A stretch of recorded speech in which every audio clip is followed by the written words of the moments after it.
Hello, everyone.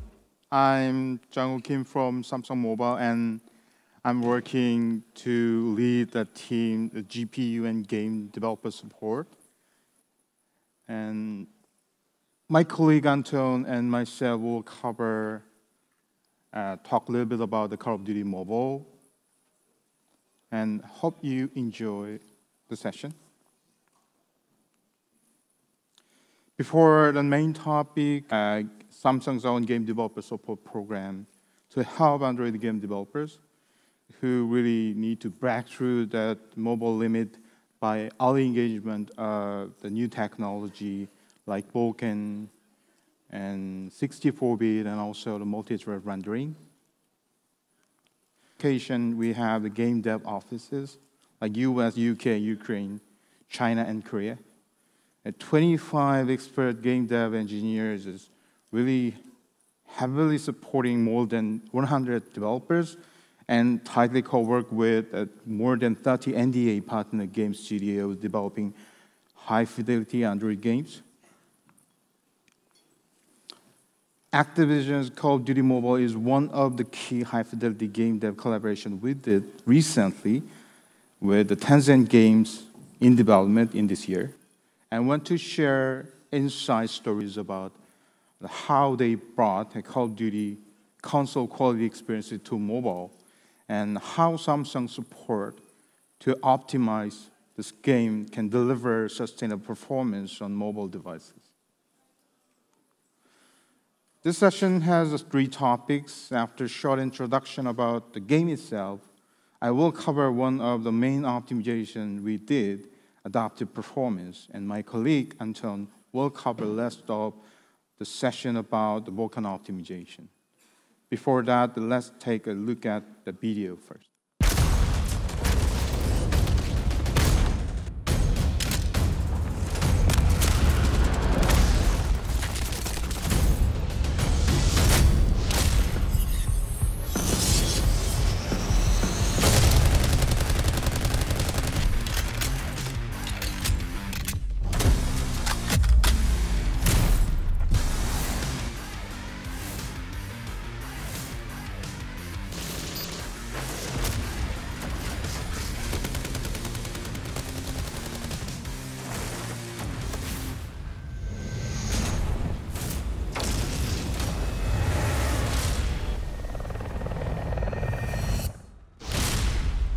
Has big and wide fans. Activision and Tencent really work hard to bring AAA console gaming experience to mobile.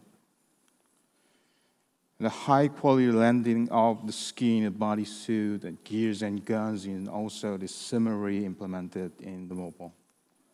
And Tencent games carefully manage the detail of the gears and guns, some of them from the original 3s and also some of them from the new design. Realistic map gives immersive game experiences. You can see real-time lighting and shadow effect make the environment of the map more natural. The performance is also one of the key factors with the PC and console version of Call of Duty to push the hardware to the limit. Tencent Games did a variety of optimization on the content side, even runs well in the same experience in mobile devices. And worked with Samsung to bring more optimization upon new technologies like Vulkan and Adaptive Performance, make Call of Duty Mobile push the limit of the mobile hardware to adaptive performance. Mobile has many limitations. Thermal throttling makes game developers and even also the game players crazy. And power consumption is also main problem of mobile devices. Battery technology is still stuck in the lithium-ion and polymer. Android ecosystem has another problem because they have no idea what is now happening on the device and the condition and situation is really like performance and also thermal condition. And then help developers intentionally react to the certain cases to adjust and scale the contents and quality of each feature in real time. This is based on the supporting Galaxy Game SDK, which developed and services on recent Galaxy devices. Adaptive Performance supports multiple features, and one of the basic one is the Power Manager. Traditional governor of the CPU doesn't really work well with a gaming workload like periodic pattern. So most of the cases, CPU frequency is increasing higher than expected during the gameplay. The power budget control is managing power budget for gamers' demand, and saving power and managing thermal is capable. The Power Manager also tracks frame time of the major thread in Unity engine, and GPU frame time information is coming from the Galaxy Game SDK from the device. Then can do more precise control of the CPU, GPU budget is capable. This is diagram of the current default Power Manager, but this will help not solve fundamental problem if the contents are so heavy workload. Like Megacity demo, massive object rendering in real time, both CPU and GPU workload is so heavy. In this case, we cannot manage performance only by Power Manager. Another main part of adaptive performance we did is a quality scaling. We added dynamic LOD scaling with the Megacity demo. And the result is here. Without adaptive performance, Megacity dropped performance by throttling in just 2 or 3 minutes. And after 20 minutes, it goes to the less than 50% of the target performance. But with adaptive performance, in both the Power Manager and also dynamic scaling LOD, situation looks well managed and sustainably run with expected target frame rate. Adaptive performance package is now available in Unity engine. You can download, enable, build your game easily with a package manager. And also, adaptive performance uses a provider system, gives you easier way to support multiple providers in the future time. Even now, there's only Samsung provider is there. Adaptive performance is also available in the device side too. Recent Galaxy devices like S10, Note 10, Tab S6, and Galaxy Fold support Game SDK 3.0, which support adaptive performance officially. And Galaxy devices already in the market also will support adaptive performance by Android Q upgrade from the end of this year. We also try to bring same 2 area, power management and also quality scaling, to the Call of Duty Mobile. We had a 3 feature of scaling quality, like shadow distance, foliage LD, animation LD. But unfortunately, there were no one can give the wide scaling impact to CPU and both CPU and GPU. So we added a target frame per second control within 5% range to give another chance of the content scalability. This is the result of adaptive performance in Call of Duty Mobile. Median FPS are improved 77% from the 54 frames per second to the 58 frames per second, and stability is all 100%. With better performance, at the same time, temperature can be even more tightly manageable. You can see in the temperature graph, with adaptive performance, device can tap in average 2, maximum 3 is showing the CPU frequency is managed at the lower, and then clear benefit of adaptive performance with not only demo, but also the real game Call of Duty Mobile. I want to introduce Anton.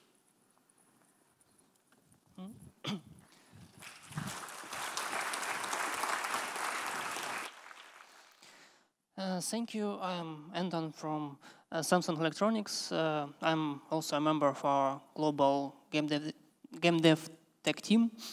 And today I'm going to tell you about our optimizations that we made for Call of Duty to make it run faster and run more smoothly on mobile. So first of all, our main target was Vulkan, because it's modern rendering API that can provide better control over rendering, better access to lower level, better multi-threading access. So yeah, that was our main target for these optimizations. And here I can see the list, what we did after collaboration with Activision and Tencent.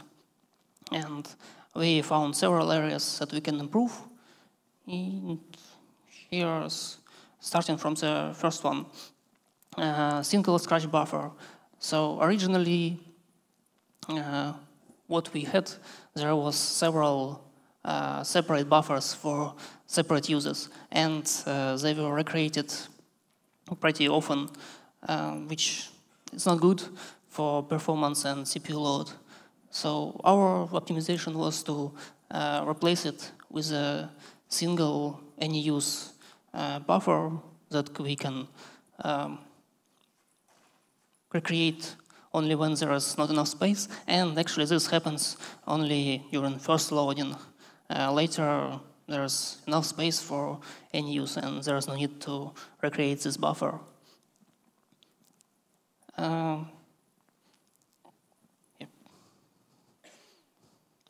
This is explanation about this buffer. So first we allocate and try to push as much allocation in this buffer as possible, and then we signal when there is safe to free resources from previous frames, and when there is not enough space, we just relocate it and add a new one.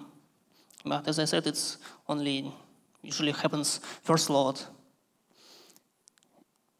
Another one is low priority destroy thread. So calling API for destroying objects also takes some time, and render thread can do something more useful for this.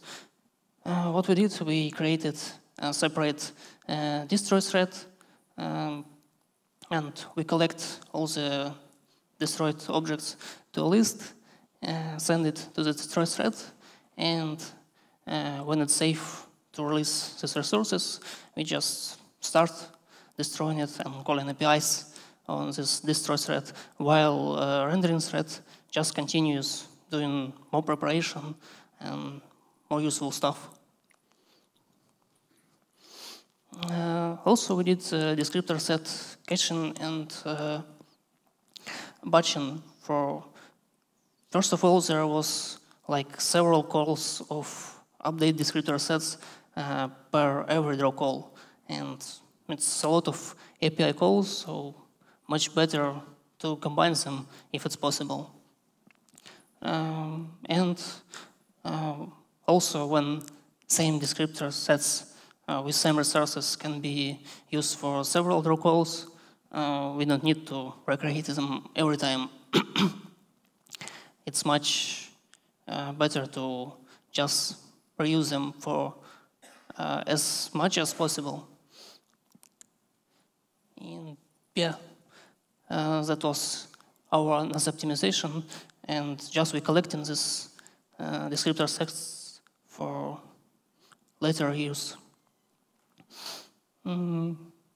Render, pass, load, and store optimization. Current mobile devices usually use tile-based rendering, and it's not that good to load data every time when it's not needed. For example, in post-processing, sometimes just full render target is being redrawn, and in that case, we just can skip previous data and don't load it. This saves benefits and affects performance and CPU load.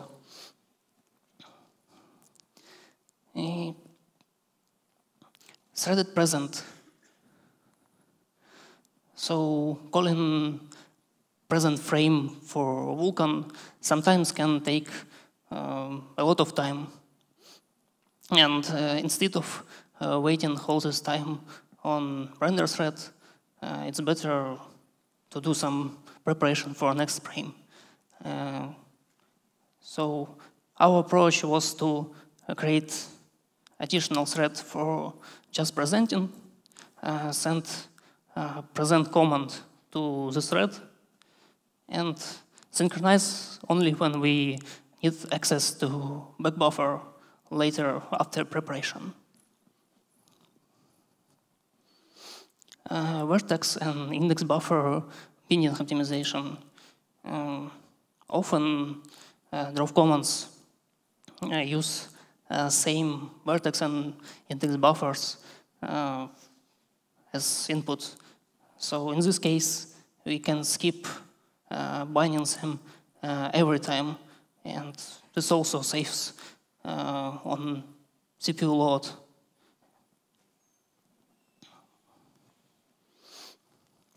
And direct buffer access.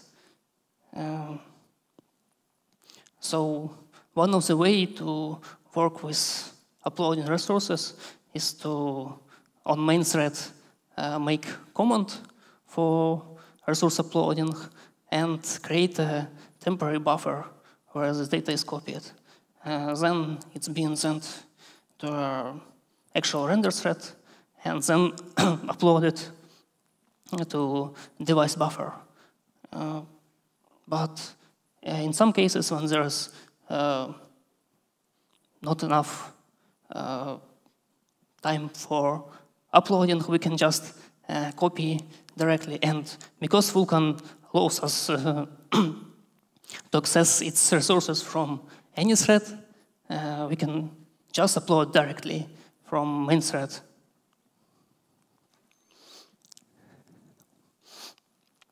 Activision and Tencent did a really great job to bring console-level gaming experience of Call of Duty to mobile. And Samsung also gave it best to optimize this high-fidelity game for better performing on Android devices. And based on new technologies like Vulkan and Adaptive Performance. Adaptive Performance will go to Call of Duty from the launch, and Vulkan optimizations will be included a bit later this year. Also, I would like to promote our own conference, SDC, which will start on 29th of October. You can come and enjoy many more game developer things that we can provide there. And if you feel, if you have any questions, you can contact us at gamedev@samsung.com, and also please come to our booth on this floor. Thank you.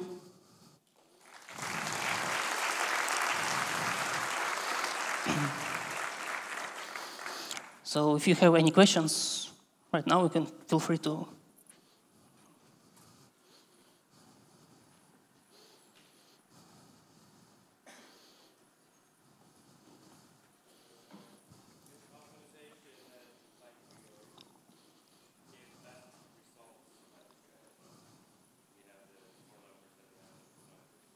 Pardon?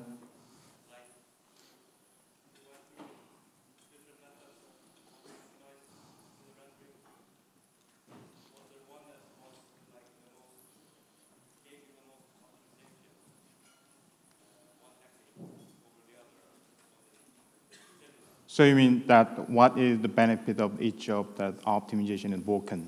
We have the 6 or 7 list, and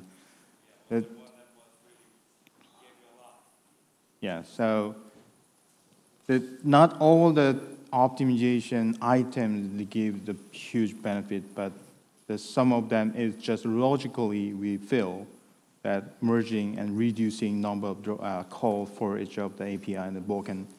And some of them have some intention, but the most of cases that is reducing CPU workload is lower than.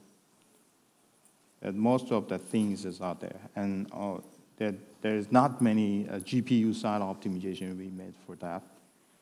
But that also could be possible, like road store operation in that don't care, and that kind of thing is relatively on the GPU, the frame time can be reduced.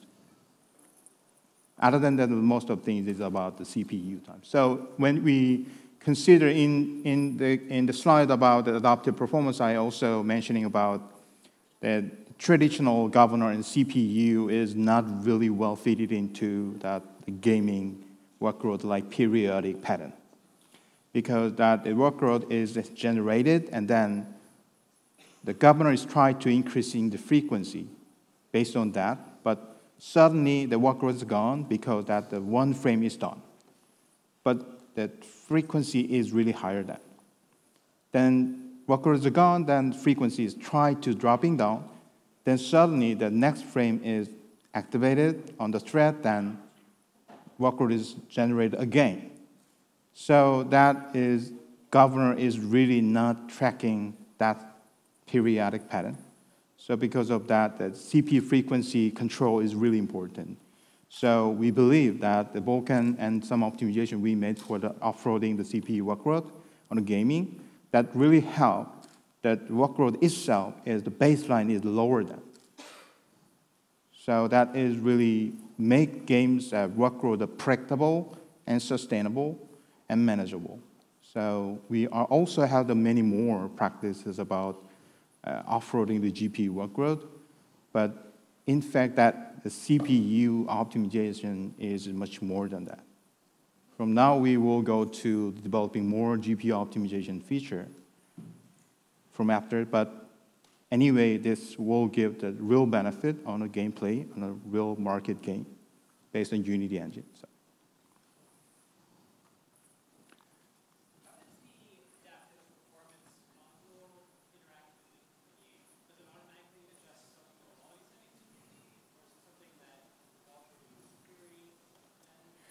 So, in fact, that Galaxy Game SDK, we developed that from early 2017, and also we tried to work with some game developer to allow to use and guide them and educate them, but we've realized that is really hard because that SDK API itself is so low level, and developers have not much a good understanding about how they can use that.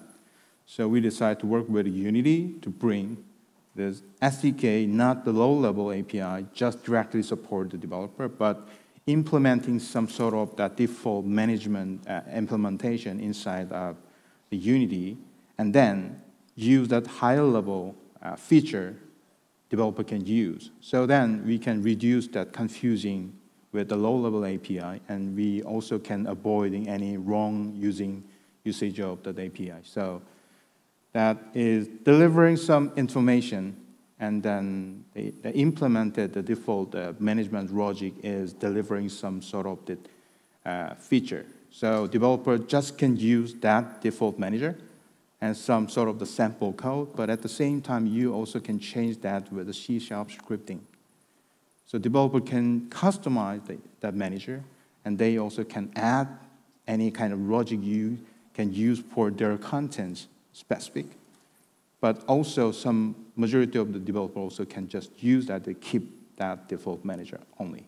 That is also valuable, but if you can adjust and also customizing the manager code by yourself, that should be gives a really huge, big benefit.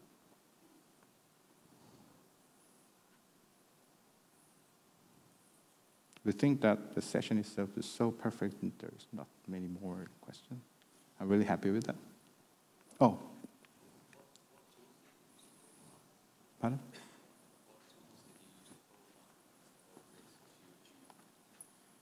Provider? Oh, that profile. So one of the biggest and worst part of the Android game development is there's no tool. There are many tools, but there's nothing usable. That because we are Samsung, we are OEM, we are having some deep relationship with the chipset vendor or IP vendor like ARM and Qualcomm.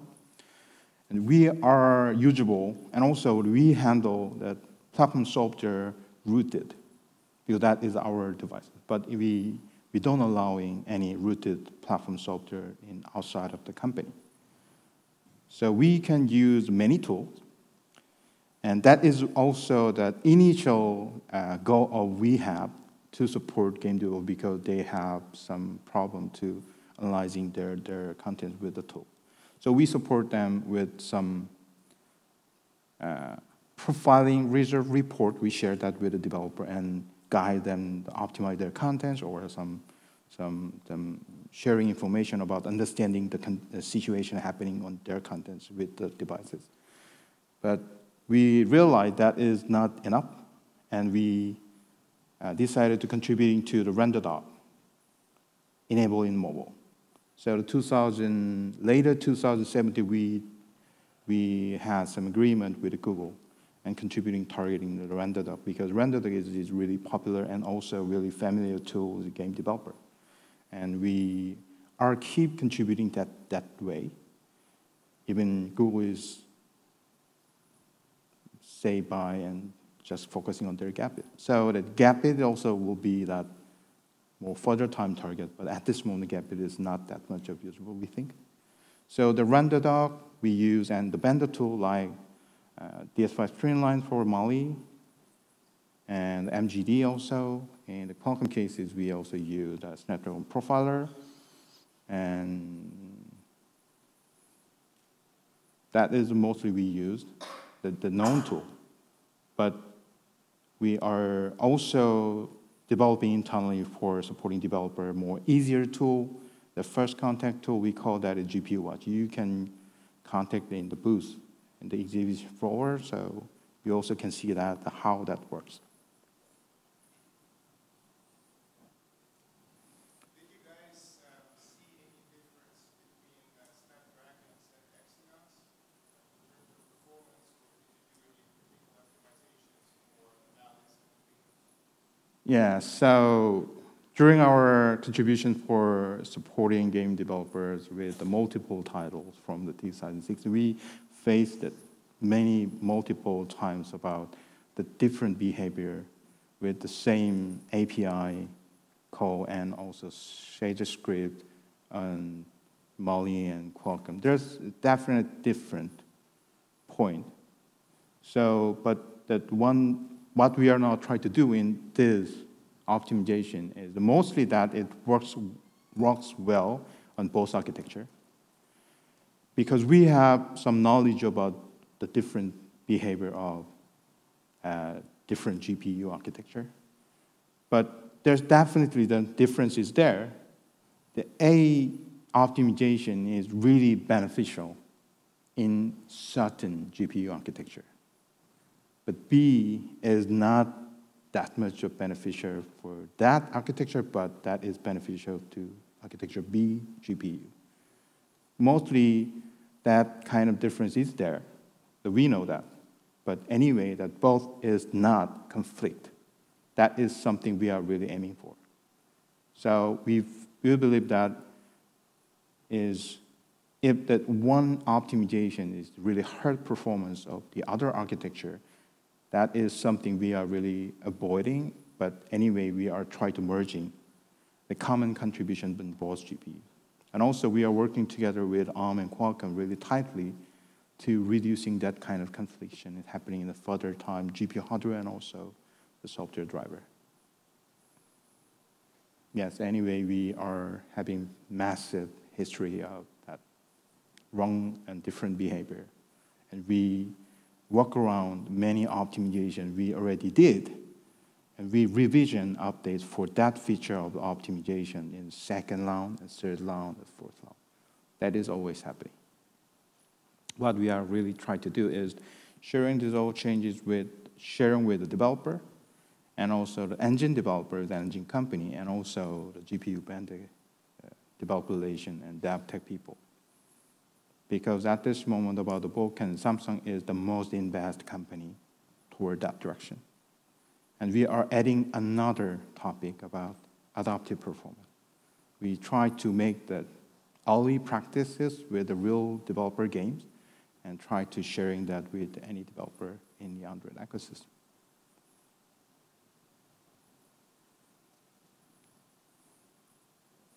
Okay. Thank you for joining the session, and please welcome to our booth, and we can talk to more than this. Thank you.